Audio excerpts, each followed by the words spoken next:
अक्सर लोग ये सवाल पूछते हैं कि डॉक्टर साहब मैदे या आँत में गैस क्यों बनती है? तो इस वीडियो में आपको इस मैदे में गैस बनने की अलामात, इसकी वजूहात और इसके इलाज के बारे में बताता हूँ। तो सबसे पहले 4 ऐसी अलामतें ये इन मरीज़ों के अंदर ज़रूर होती हैं, वो ये कि पेट का फूल जाना, पेट में दर्द होना, गैस का ख़राज होना या डकार आना।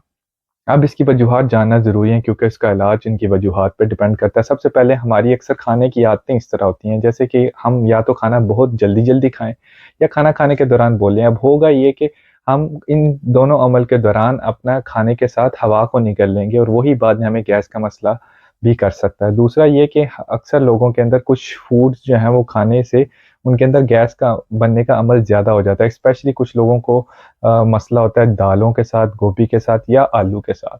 या तीसरा हमारे इंटेस्टाइन्स के अंदर बैक्टीरियल ओवरग्रोथ का हो जाना भी या जिसे बैड बैक्टीरिया बोलते हैं वो भी गैस बनाता है। या अक्सर हमारा वज़न का बहुत ज़्यादा होना या स्मोकिंग करना भी आपको इसका शिकार कर सकता है। इसके अलावा कुछ बीमारियाँ और भी हैं जिनका जानना ज़रूरी है, जैसे कि irritable bowel syndrome, lactose intolerance या इन्फ्लेमेटरी बाउल डिज़ीज़। ये 3 ऐसी बीमारियाँ हैं जिनके अंदर गैस बनने का अमल ज़्यादा हो सकता है। अब इसका इलाज इनके कॉजेज़ पे डिपेंड करता है। अगर आप खाना बहुत तेज़ी से खाएँगे या खाना खाने के दौरान बोलेंगे, तो ज़रूरी है कि आप इन आदत को छोड़ें और अपना खाना आराम से अच्छे तरीके से चबा के एक वक़्त में बहुत ज़्यादा खाना ना खाएँ और थोड़ा-थोड़ा खाना वक़्फ़े के तौर पे खाएँ और सुन्नत तरीके से खाना खाएँ।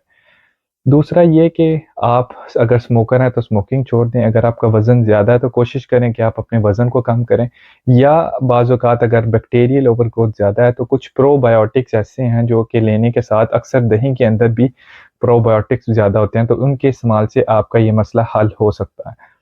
अब आ जाती है, अगर इन सारी चीज़ों करने के बाद भी आपके ये मसले हल नहीं होते या कुछ ऐसी अलामात आपके अंदर हैं, जैसे कि हमेशा आपको कब्ज़ रहना या हमेशा आपको जो है वो जुलाब या डायरिया रहना। दूसरा ये कि आपके पखाने के साथ या स्टूल के साथ ब्लड का आना या तीसरा ये कि आपका वज़न कम होना। अगर इन तीनों अलामात में से एक भी आपके अंदर मौजूद है, तो ज़रूरी है कि आप अपने करीबी डॉक्टर के पास जाएँ और अपना चेकअप करवाएँ। ये तीनों रेड फ्लैग्स हैं जिसका फ़ौरन जो है तशख़ीस होनी चाहिए और इसका इलाज होना चाहिए।